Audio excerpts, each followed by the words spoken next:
Episode number 3156. Title: Skill of Controlling Your Mind.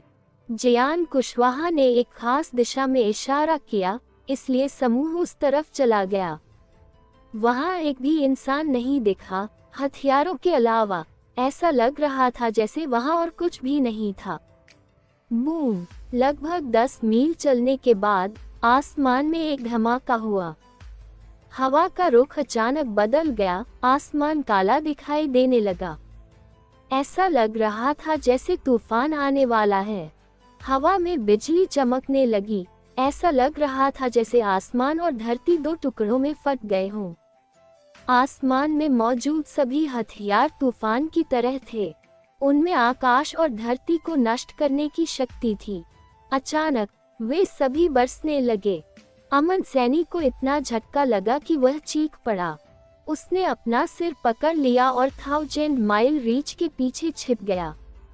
1000 mile reach ने एक व्यंग्यपूर्ण मुस्कान विकसित की। उसने हथियार की बारिश से उनकी रक्षा करने के लिए कोई शक्ति उत्पन्न नहीं की जो आकाश और पृथ्वी को नष्ट कर सकती थी। अगले ही पल हथियारों की बारिश जमीन पर गिरने लगी। वे उनके शरीर में घुस गए, लेकिन उन्हें कोई चोट नहीं लगी। ऐसा लग रहा था मानो आसमान चीखों, धमाकों और विलापों से भरा हुआ हो। इसने नरक से एक सिम्फनी बनाई। वीर और अन्य लोगों ने देखा कि उनके आसपास का क्षेत्र शूरा युद्ध के मैदान जैसा था। डरावने हथियारों से अनगिनत जीवन शक्तियां मर गईं। हथियारों से आकाश और पृथ्वी टूट गई थी। पहाड़ और नदियां समतल हो गईं। जीवन शक्तियां सूख गईं और नदी में खून बहने लगा। आकाश और पृथ्वी अराजकता में थे। किंवदंतियों का दावा है कि सोल्जर नाइफ्स का एक पुराना अखाड़ा हुआ करता था। 1000 माइल रीच ने कहा, एक बूढ़ा गॉड था जो अपनी शक्ति प्रकट करने के लिए इस स्थान पर आया था। उसने कई जीवों को मार डाला जिन्होंने गॉड स्पिरिटों का अनादर करने की हिम्मत की। उसने आकाश और पृथ्वी को नष्ट कर दिया। क्योंकि वह इतना भयानक था, इसलिए कुछ निशान हवा में निशान के रूप में बने हुए हैं। वे अब भी मौजूद हैं, इतने समय के बाद भी। इसलिए जब भी बारिश होती है तो इस तरह का दृश्य देखने को मिलता है। हालांकि वह जानता था कि यह सिर्फ एक कहानी है, लेकिन आकाश और धरती को नष्ट करने वाला दृश्य बहुत डरावना था। इसमें निश्चित रूप से गॉड स्पिरिट शामिल थे। लोगों को पता था कि यह सिर्फ एक भ्रम था, लेकिन फिर भी उनके दिलों में तिरस्कार की भावना थी। अमन सैनी के लिए 1000 माइल रीच के पीछे छिपना बेकार था। उसके दिल पर जो असर हुआ, उसे ही झेलना था। अमन सैनी का चेहरा खराब लग रहा था। उसे लगभग खून की खांसी आ गई थी। उसे उम्मीद नहीं थी कि वह ऐसा दृश्य देखेगा जो किसी का दिमाग इस तरह तोड़ सकता है। उसने अपना सिर पकड़ लिया और चिल्लाया, वीर मुझे बचाओ। वीर ने आह भरते हुए कहा, मिस्टर क्राउन प्रिंस, ऐसी चीजें हैं जिनमें दूसरे लोग तुम्हारी मदद नहीं कर सकते। तुमको इनका सामना अकेले ही करना होगा। मेरे पास एक हुनर है, अगर तुम इसकी नकल करोगे तो तुमको बेहतर महसूस होगा। वीर ने ऐसा कहने के बाद उसने अमन सैनी को एक ऐसा हुनर बताया जो उसके मन को शांत कर सकता था। उसकी आवाज बहुत ज्यादा मजबूत नहीं थी, लेकिन उसे युद्ध के मैदान और दूसरे उदास ध्वनिकी तंत्रों के ऊपर से सुना जा सकता था। उसकी आवाज अमन सैनी के कानों में गई, जिससे वह सब कुछ सुन सका। अमन सैनी ने अपना सिर पकड़ लिया और चिल्लाया, मुझे बहुत बुरा लग रहा है। मैं ऐसा कुछ कैसे सीख सकता हूँ? जल्दी करो और कोई रास्ता खोजो। इसे फिर से पढ़ने से पहले वीर ने कहा, क्योंकि यह तुम्हारे लिए सहना इतना कठिन है, इसलिए तुमको सीखना चाहिए। तुमको इसे स्वीकार करने के लिए इसे सीखने की जरूरत है। इसके अलावा कोई भी तुम्हारी मदद नहीं कर सकता। मुझे विश्वास है कि तुम ये कर सकते हो। अमन सैनी के पैर कांपने लगे, उसका चेहरा पीला पड़ गया। उसे लगा जैसे उसकी छाती में खून पागलों की तरह दौड़ रहा है। वह सिर्फ अपने दिल पर ध्यान केंद्रित कर पा रहा था। उसने अपने दांत पीस लिए और याद करने की कोशिश की कि वीर ने क्या कहा था। उसने अपने दिमाग को शांत करने और आकाश और धरती को नुकसान पहुंचाने वाले भयानक शक्तिशाली प्रभाव से लड़ने के लिए इस विधि का इस्तेमाल किया। अमन सैनी बेवकूफ नहीं था, वास्तव में वह बहुत होशियार था। चूंकि वह हमेशा खेलना चाहता था, इसलिए उसने कभी ज्यादा सीखने की जहमत नहीं उठाई। अब जब उसके पास कोई विकल्प नहीं था, तो उसने बहुत तेजी से सीखा। वह थोड़े समय में कुछ अच्छी चीजें सीखने में कामयाब रहा। हालांकि वह अभी भी भ्रम में फंसे गॉड से नहीं लड़ सकता था, फिर भी उसे बहुत अच्छा महसूस हुआ। उसने कुछ मीठा चखा था। अब अमन सैनी वीर की बताई बातों का पालन करते हुए सब कुछ कर रहा था। कुछ ही देर बाद भ्रम दूर हो गया। अमन सैनी के कांपते पैर नर्म पड़ गए। वह बैठने की मुद्रा में जमीन पर गिर गया। वीर, तुम्हारा हुनर काम तो करता है, लेकिन बहुत उपयोगी नहीं है। क्या कोई और हुनर है? अमन सैनी ने शिकायत की। नहीं, वीर ने मुस्कुराते हुए कहा। अगर तुम्हें लगता है कि यह बेकार है, तो इसका कारण यह है कि तुमने इसे अभी अभी सीखा है। कुछ समय में ये वास्तव में उपयोगी हो जाएगा। मिस्टर वीर सही कह रहे हैं, 1000 माइल रीच ने कहा। मिस्टर क्राउन प्रिंस, तुमको इसका और अभ्यास करना चाहिए। सोल्जर नाइफ स्काई में हमेशा कुछ पुराने युद्ध दृश्य होते हैं। कभी कभी वे घंटों तक चल सकते हैं। जब अमन सैनी ने ये सुना, तो उसका चेहरा कड़वा हो गया। अगर मुझे ये पता होता, तो मैं साथ नहीं आता। वीर, तुमने मुझे धोखा दिया। वीर जोर से हंसा। ये थोड़ा मुश्किल है, लेकिन क्या तुम्हें ये दिलचस्प भी नहीं लगता? तुम हमेशा महल में रहे हो और ऐसी चीजें कभी नहीं देखे। अब जब तुम घर वापस जाओगे, अगर अधिकारी कहते हैं कि तुम अज्ञानी और युवा हो, तो तुम उनसे पूछ सकते हो कि क्या वे कभी सोल्जर नाइफ स्काई गए हैं। उसके बाद उनसे पूछो कि कौन ज्यादा अज्ञानी है। जब अमन सैनी ने ये सुना, तो उसका चेहरा चमक उठा। वह लोगों द्वारा उसे युवा और अज्ञानी कहे जाने से तंग आ चुका था। जब भी वह कोई गलती करता या कुछ करना चाहता, तो अधिकारी किंग ओदेश सैनी को ये कहते। वे अक्सर जिस शब्द का इस्तेमाल करते थे, वह था अज्ञानी। उन दो शब्दों को सुनने के बाद अमन सैनी को लगा कि वह दीवार पर मुक्का मार रहा है। कुल मिलाकर वीर ने जो कहा था, वह समझ में आ गया। वे अधिकारी पूरे दिन घर पर बढ़िया खाना खाते हैं और अच्छे कपड़े पहनते हैं। अमन सैनी ने पागलों की तरह कहा, और मैं इस खतरनाक जगह पर जा चुका हूँ। इन परीक्षणों के बाद वे मुझे बच्चा या अज्ञानी कहने की हिम्मत नहीं करेंगे। वीर को नहीं पता था कि अमन सैनी को चाहे कितनी भी तकलीफ क्यों न हो, अधिकारी उसे अज्ञानी और बच्चा ही कहेंगे। वास्तव में अज्ञानी होने और वास्तव में अज्ञानी न होने के बीच एक अंतर था। कुछ नया अनुभव करना हमेशा अच्छा होता है। वीर, जल्दी करो और मुझे उस कौशल के बारे में बताओ जिसका मुझे अभ्यास करना चाहिए। अमन सैनी और अधिक पूछने से पहले इंतजार नहीं कर सका। हालांकि जब अमन सैनी ने कुछ किया तो उसकी दिलचस्पी ज्यादा देर तक नहीं रही, लेकिन सोल्जर नाइफ स्काई में उसे पता था कि उसे ऐसा करना ही था। अन्यथा अगर ये दृश्य फिर से हुआ, तो उसे फिर से कष्ट सहना पड़ेगा।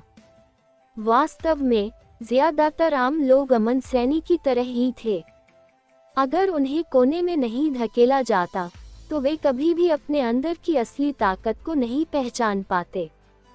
यही कारण है कि यात्रा करना किताबों का अध्ययन करने से बेहतर है। किताबें पढ़ने से व्यक्ति आलसी हो सकता है, यात्रा के दौरान आलसी नहीं होना चाहिए। जब कोई व्यक्ति कठिनाइयों और समस्याओं का सामना करता है, तो उसके पास उन्हें सुझाने के अलावा कोई विकल्प नहीं होता। अगर कोई व्यक्ति अपनी समस्याओं पर काबू नहीं पाता तो उसे जल्द ही सजा मिल जाती है। वीर धीरे धीरे अमन सैनी को ये हुनर सिखाता रहा। ये हुनर कोई जेनो आर्ट नहीं था, ये सिर्फ दिमाग को मजबूत करने का हुनर था। ये किसी भी दुनिया में काम आ सकता था। अमन सैनी ने इस बार इसे सीखने की पूरी कोशिश की। 1000 माइल रीच और जया शिजहेन ने सिर हिलाया। उन्हें लगा कि किंग ने सही चुनाव किया है। अगर अमन सैनी को ये सब अनुभव करने का मौका नहीं दिया गया होता तो वह कभी भी परिपक्व और महल के लिए उपयुक्त व्यक्ति नहीं बन पाता। वह आम राजकुमारों जैसा नहीं था, वह किंग का इकलौता बेटा था। किंग ओदेश सैनी के पास सिर्फ वही बेटा था। कोई दबाव नहीं था, इसलिए पूरा महल उसका पक्षधर था। उसके साथ कभी धोखा नहीं हुआ था, इसलिए उसका विकास धीमा था। वे वीर की भी प्रशंसा करते थे, चाहे वह हथियार देखने का हुनर हो या अमन सैनी को गोद को घूरने का हुनर सिखाना, ये सब बहुत अजीब था। जब उन्होंने उसे बोलते सुना तो उन्होंने भी इसे सीख लिया। जया शिजहेन ने अजीब तरह से वीर को देखा और सोचा, ये व्यक्ति कौन है? उसने जो सीखा है वो स्काई ह्यूमन जैसा है। वे 100 मील चल चुके थे जब जियान कुशवाहा ने आगे की ओर इशारा करते हुए कहा, मुझे याद है कि तलवार वही है। मुझे विश्वास नहीं हो रहा है कि वह अभी भी मौजूद है। सबने उस ओर देखा जहां उसकी उंगली ने इशारा किया था। उन्हें तलवारों के जंगल में एक खाली बाग दिखाई दिया। इस जगह पर हर जगह हथियार थे, लेकिन अभी इस एरिया में कुछ दर्जन मील तक जगह बिल्कुल खाली थी। कोई और हथियार नहीं दिखाई दिया। वीर ने खाली जगह पर नजर डाली। उसने देखा कि उस खाली जगह के बीच में एक तलवार थी। Episode number 3157। Title, mysterious bronze sword. वे लोग 100 मील चल चुके थे जब जियान कुशवाहा ने आगे की ओर इशारा करते हुए कहा, मुझे याद है कि तलवार वही है। मुझे विश्वास नहीं हो रहा है कि वह अभी भी मौजूद है। सबने उस ओर देखा जहां उसकी उंगली ने इशारा किया था। उन्हें तलवारों के जंगल में एक खाली बाग दिखाई दिया।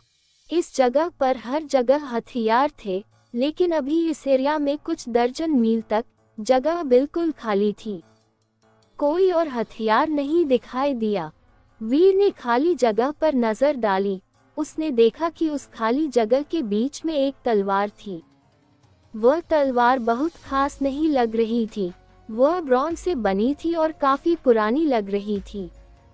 उसमें कोई तामझाम या विशेष सजावट नहीं थी। वह बस एक तलवार थी जिस पर कुछ दिलचस्प और पुराना पाठ लिखा हुआ था। 1 इंच सोच, फिर 1 इंच ग्रे।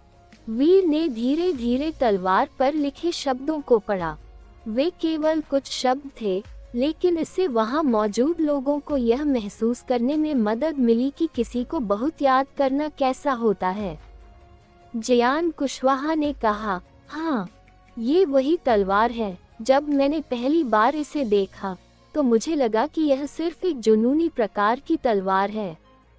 ऐसा कहने के बाद उसने अमन सैनी को उस ओर बढ़ते देखा। उसने तेजी से आगे बढ़कर अमन सैनी का रास्ता रोका। उसने सहजता से कहा, ये तलवार सोल्जर नाइफ स्काई की अन्य तलवारों से अलग है। ये खाली जगह उसकी है, तुम इस तक नहीं पहुंच सकते। मिस्टर जियान, अगर हम ऐसा करें तो क्या होगा? जया शिजहेन ने विनम्रता से पूछा।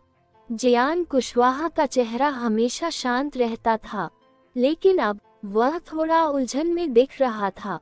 उसने कहा, वास्तव में वहाँ बहुत बड़ी समस्याएं नहीं हैं जो उत्पन्न हो सकती हैं। हालांकि जब तक आपको बिल्कुल जरूरी न हो, मेरा सुझाव है कि आप अंदर न जाएं। क्या हमारी जान खतरे में पड़ जाएगी? अमन सैनी ने पूछा। आमतौर पर आपकी जान को कोई खतरा नहीं होना चाहिए, जियान कुशवाहा ने कहा। तलवार किसी को भी बेतरतीब ढंग से नुकसान नहीं पहुंचाएगी। अगर आप वाकई इसे चाहते हैं तो आप इसे खींचने की कोशिश कर सकते हैं। शायद आप इसे अपने पास रख पाएं। यह अच्छा है, मैं देखना चाहता हूँ कि यह किस तरह की तलवार है। अमन सैनी की शक्ति अभी उस स्तर तक नहीं पहुँची थी, इसलिए वह देख नहीं सका। उसे ये सब बहुत बुरा लगा। उसने जयान कुशवाहा को ये कहते हुए सुना कि कोई खतरा नहीं है, इसलिए वह खाली क्षेत्र की ओर चढ़ गया। 1000 माइल रीच और जया शिझेन को पता था कि जयान कुशवाहा ने जो कहा था उसका मतलब कुछ और था, लेकिन अमन सैनी पहले से ही वहां जा रहा था, इसलिए उन्हें भी उसका पीछा करना पड़ा था। वीर और सोनल भी पीछे पीछे चले गए। केवल जयान कुशवाहा ने कोई हरकत नहीं की, वह अभी भी हथियारों के जंगल में वहीं खड़ा था। उसने उन्हें आगे बढ़ते देखा और खुद से कहा, हालांकि किसी की जान को कोई खतरा नहीं है, लेकिन वह तलवार वाकई बहुत तकलीफदेह है। उसे भड़काना नहीं चाहिए। उनमें से कुछ लोग अभी खाली जगह पर कुछ कदम ही चले थे कि अचानक उन्हें तलवार की आवाज सुनाई दी, जो किसी वाद्य यंत्र जैसी थी। ध्वनि की काफी स्वप्निल और अवास्तविक थी।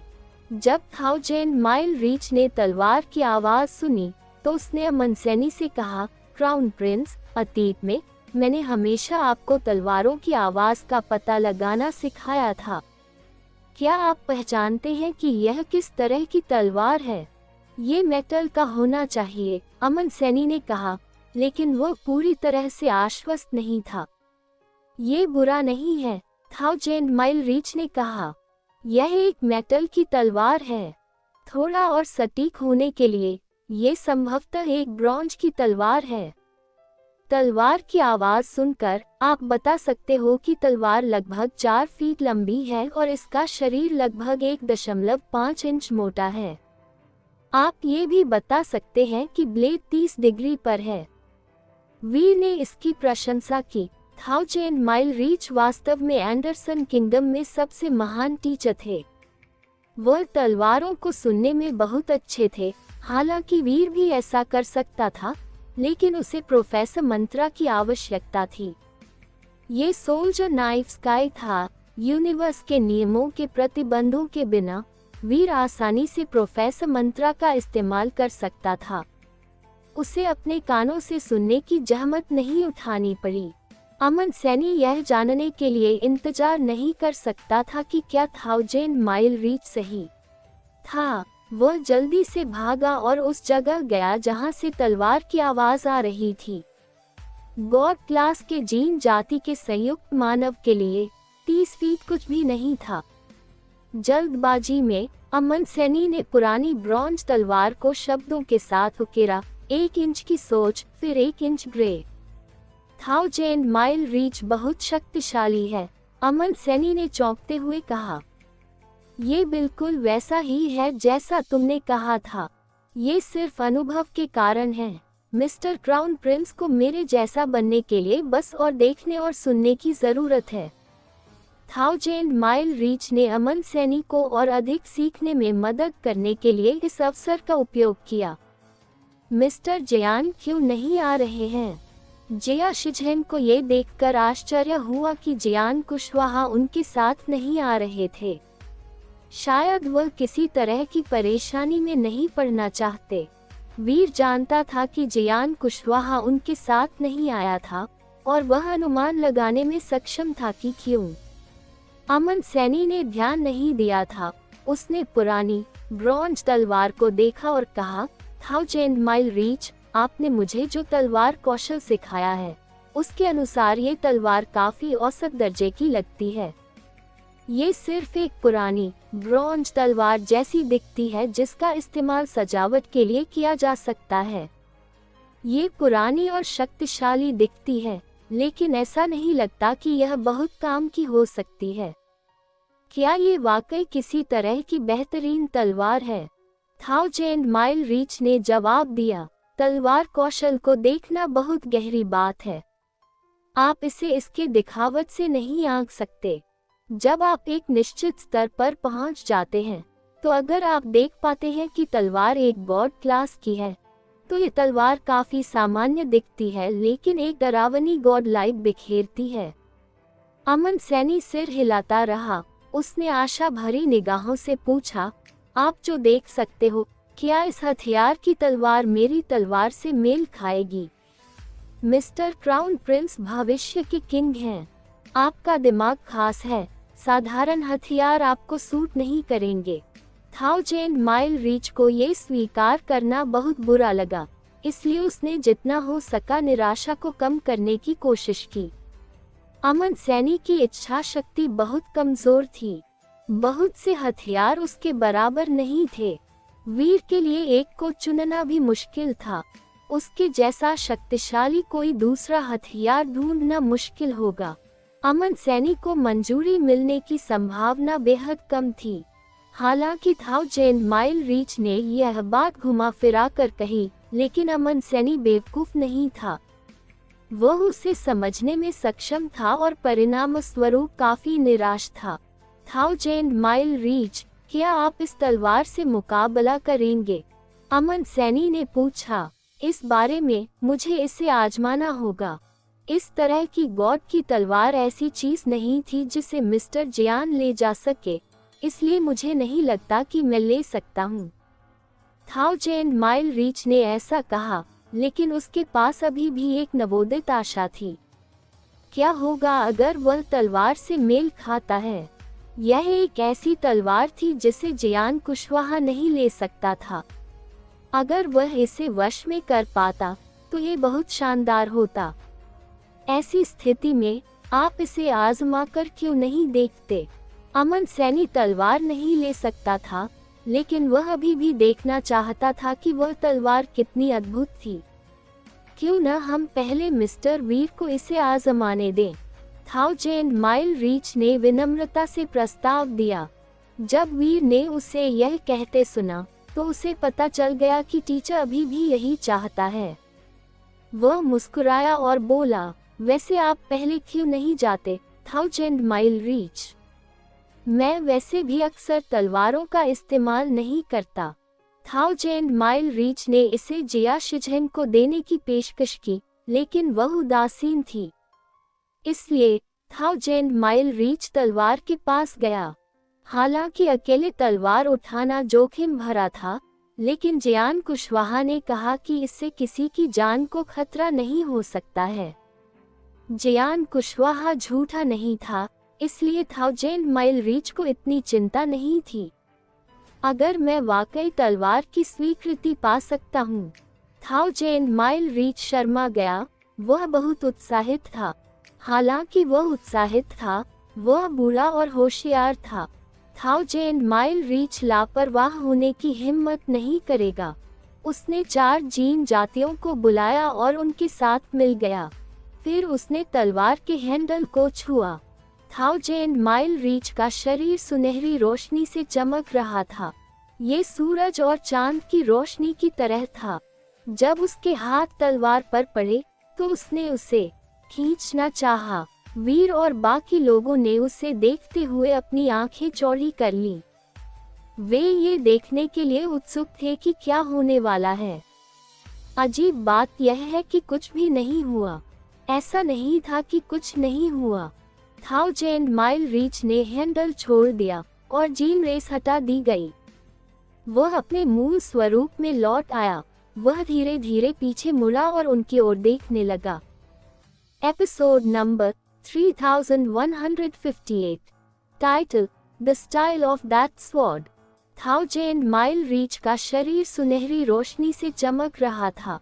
ये सूरज और चांद की रोशनी की तरह था। जब उसके हाथ तलवार पर पड़े तो उसने उसे खींचना चाहा।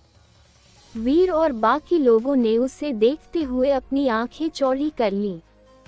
वे ये देखने के लिए उत्सुक थे कि क्या होने वाला है। अजीब बात यह है कि कुछ भी नहीं हुआ। ऐसा नहीं था कि कुछ नहीं हुआ। 1000 माइल रीच ने हैंडल छोड़ दिया और जीन रेस हटा दी गई। वह अपने मूल स्वरूप में लौट आया। वह धीरे धीरे पीछे मुड़ा और उनकी ओर देखने लगा। अब 1000 माइल रीच का चेहरा बूढ़ा हो गया था। अपनी सफेद दाढ़ी और बालों के साथ जब वह पीछे मुड़कर देखता था तो उसका चेहरा असाधारण रूप से सुंदर दिखाई देता था। वे उसकी आंखों के कोनों को उड़ते हुए देख सकते थे। उसकी आंखें ऐसी लग रही थी मानो वे किसी को देख रही हों। वे बहुत कामुक थी, लेकिन एक दुष्ट स्वर के साथ। वीर, अमन सैनी और अन्य लोगों को ये देखकर ठंड पसीना आ गया। वे सभी अजीब तरह से अपने सामने के दृश्य को देख रहे थे। यह अमन सैनी के लिए विशेष रूप से सच था। 1000 माइल रीच के बारे में उनकी धारणा ये थी कि वह थोड़ा कोल्ड था, लेकिन बहुत ही नेक इंसान था। वह एक बूढ़े किताबी कीड़े की तरह था। अमन सैनी ने कभी सपने में भी नहीं सोचा था कि उसका चेहरा इस तरह की भावनाओं को प्रदर्शित कर सकता है। इसने उसे पागल कर दिया। 1000 माइल रीच की नशीली आंखों को उसके शरीर के घुमाव का अनुसरण करते हुए देखकर वह कामुक और फुहर लग रहा था। वह कामुकता सस्ते में प्रदर्शित की गई थी। ये वेश्या का एक स्टीरियोटाइपिकल उदाहरण जैसा था। वीर, सोनल, अमन सैनी और जया शिजन एक साथ खड़े थे, मुंह खोले। वे 1000 माइल रीच को अपने हास्यास्पद शरीर को घुमाते हुए देख रहे थे। ऐसा लग रहा था कि वह नाच रहा था। अगर यह नृत्य किसी खूबसूरत महिला द्वारा किया जाता तो हर कोई इसका आनंद लेता या कुछ ऐसे विचार रखता जिन्हें वर्णित नहीं किया जा सकता था। लेकिन यह एक बुरा आदमी था जो नाचते हुए अपने कूल्हों को घुमा रहा था। वह सभी तरह की सेक्सी और मोहक हरकतें कर रहा था। उसने अपने पैरों को सहलाने के लिए उन्हें बाहर भी निकाला। यह ऐसा दृश्य था जिसने लोगों को अपनी जगह पर जमने पर मजबूर कर दिया। जया शिजन की रीढ़ में ठंडक दौड़ गई, उसका शरीर कांप उठा। अब उसे समझ में आया कि जब भी जियान कुशवाहा तलवार के बारे में बात करता था तो उसे इतना अजीब क्यों लगता था। टीचर जियान ने कहा कि उसे इस तलवार से पीटा गया था। क्या उसने? जब जया शिजन ने इस अजीब दृश्य के बारे में सोचा तो वह कांप उठी। वीर भी यही सोच रहा था। वह जानना चाहता था कि अगर जियान कुशवाहा इस तरह नाचता तो कैसा होता। अगले ही पल कुछ और भी चौंकाने वाला हुआ। 1000 माइल रीच नाचता रहा, लेकिन उसने अपने कपड़े उतारने शुरू कर दिए। वह दर्शकों को चिढ़ाने की कोशिश कर रहे किसी स्ट्रिपर की तरह था। उसने अपने कपड़े उन पर फेंक दिए। वीर और बाकी लोगों के मुंह खुले के खुले रह गए। वे झुकने और गोते लगाने लगे। कोई भी उन वस्त्रों को छूना नहीं चाहता था। अमन सैनी बहुत अजीब लग रहा था। वह हंसना चाहता था, लेकिन उसकी हिम्मत नहीं हुई। उसका चेहरा लाल हो गया था। वह चिल्लाने के लिए तैयार था, इसे उतारो। वह हैरान और चकित था। उसे यह याद रखना मुश्किल था कि 1000 माइल रीच वही व्यक्ति था जो उसे बचपन से पढ़ाता आ रहा था। अब वह इस तरह का व्यवहार करने पर मजबूर हो गया था। जब उसने देखा तो अमन सैनी खुश दिख रहा था। भविष्य में 1000 माइल रीच मेरे प्रति इतना ऊंचा और शक्तिशाली कैसे व्यवहार करेगा। जया शिजन ने खुद को हंसने से रोका और वीर की ओर देखी। मिस्टर वीर, अब हम क्या करें? क्या हमें पहले 1000 माइल रीच को नियंत्रित करना चाहिए? वीर ने 1000 माइल रीच को देखा, जो नाच रहा था और अपने कपड़े उतार रहा था। जवाब देने से पहले वह एक पल चुप रहा। ये तलवार रहस्यमय या बुरी नहीं है। ये वैसा ही है जैसा मिस्टर जियान ने कहा था। ये खतरनाक नहीं है। मुझे लगता है कि हमें कुछ नहीं करना चाहिए। हमें उस तलवार के क्रोध को नहीं जगाना चाहिए। अगर हम ऐसा करते हैं तो हालात और भी खराब हो सकते हैं। जया शिजन ने सिर हिलाते हुए अजीब महसूस किया। हाँ, मुझे लगता है कि मिस्टर जियान सही थे। मुझे बस यह नहीं पता कि हम 1000 माइल रीच को कैसे सामान्य स्थिति में लाएं। जब वे दोनों बातें कर रहे थे, 1000 माइल रीच ने अपने सफेद अंडरवियर को छोड़कर अपने सारे कपड़े उतार दिए थे। उसने अपनी चमड़े जैसी सूखी त्वचा को उजागर कर दिया था। उसने वीर और अन्य लोगों की ओर देखा। उसने अपना पैर एक पत्थर पर रखा और अपने दर्शकों की ओर आंख मारी। उसने अपने बूढ़े पैरों को मोहक ढंग से सहलाया। यह एक ऐसा दृश्य था जिसने वीर और अन्य लोगों को लगभग उल्टी करने पर मजबूर कर दिया। अचानक 1000 माइल रीच को ऐसा लगा जैसे उसे दौरा पड़ गया हो।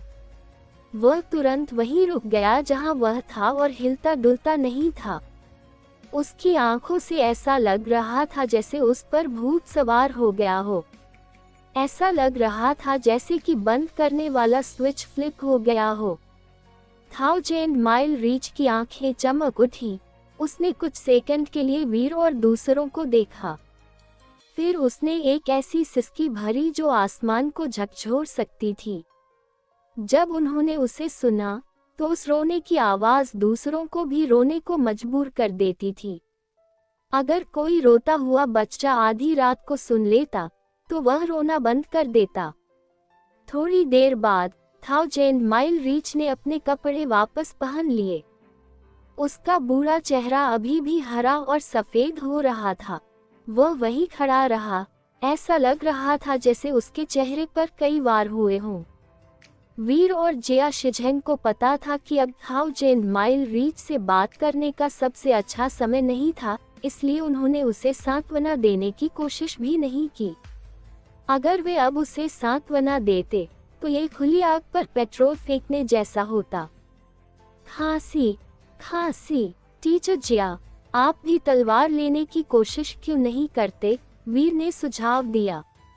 अमन सैनी ने सहमति जताई। हाँ हाँ हाँ, टीचर जिया बहुत चतुर हैं। आप तलवार की स्वीकृति प्राप्त कर सकती हैं। जिया शिझेन ने उन दोनों को देखा, मासूमियत का दिखावा करने की कोशिश की। जब उसने सोचा कि 1000 माइल रीच ने जो किया वह भी वैसा ही होगा तो वह शर्म से लाल हो गई।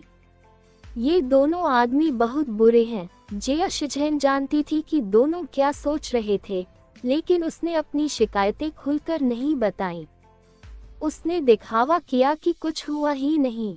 उसने वीर की ओर देखा और कहा, मैं और 1000 माइल रीच बहुत हद तक एक जैसे हैं। अगर 1000 माइल रीच सफल नहीं हो सकता तो मैं भी सफल नहीं हो सकती। लेकिन मिस्टर वीर, आप मिस्टर क्राउन प्रिंस को सिर्फ 2 दिनों में तलवार चलाना सिखा सकते हैं। आपकी स्वॉर्ड माइंड का स्तर यहाँ सबसे ऊंचा होना चाहिए।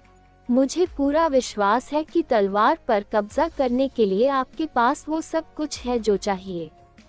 हाँ हाँ हाँ, अमन सैनी ने समर्थन में चिल्लाया। मुझे लगता है कि केवल तुम ही उस तलवार का दावा कर सकते हो। वीर उलझन में पड़ गया। तलवार पुरानी थी। अगर उसने सही से देखा होता तो वह तलवार पहले ही दुनिया को तोड़ चुकी होती। अन्यथा वह 1000 माइल रीच को इतना प्रभावी ढंग से प्रभावित नहीं कर पाती और उसे अपने शरीर पर नियंत्रण खोने पर मजबूर नहीं कर पाती। उसका मानना था कि ऐसी तलवार होना बहुत बढ़िया होगा। अगर वह ऐसी तलवार पर विजय पाना चाहता था तो वह जानता था कि यह आसान नहीं होगा। वीर ने सोचा, चूंकि मैं यहाँ हूँ तो मैं इसे आजमा कर देख सकता हूँ। साथ ही यूनिवर्स के इस हिस्से में कोई दमन नहीं है। चाहे ये कितना भी शक्तिशाली क्यों न हो, मुझे खुद पर नियंत्रण नहीं खोना चाहिए। उसने सिर हिलाया और कहा, ठीक है, मैं इसे आजमा कर देखूंगा। मिस्टर वीर, तलवार की ताकत से सावधान रहें, 1000 माइल रीच ने कहा, जब वह लंबा, ठंडा और कठोर खड़ा था। साधारण भौतिक शक्ति इस पर काम नहीं करती। धन्यवाद टीचर 1000 माइल रीच। वीर इस याद दिलाने के लिए आभारी था। अपनी शर्म को दूर करने और वीर को ये याद दिलाने में सक्षम होना ये दर्शाता है कि 1000 माइल रीच कितने सम्माननीय बुजुर्ग थे। वीर ने 1000 माइल रीच के व्यवहार के बारे में सोचा। उसने जो छवि बनाई थी वह जल्दी ही ढह गई। उसे अपने चेहरे पर चोट न लगे, इसके लिए उसे मजबूर होना पड़ा। 1 इंच सोच, फिर 1 इंच ग्रे।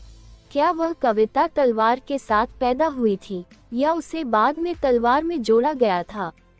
वीर तलवार के सामने चला गया और इसके बारे में सोचने लगा।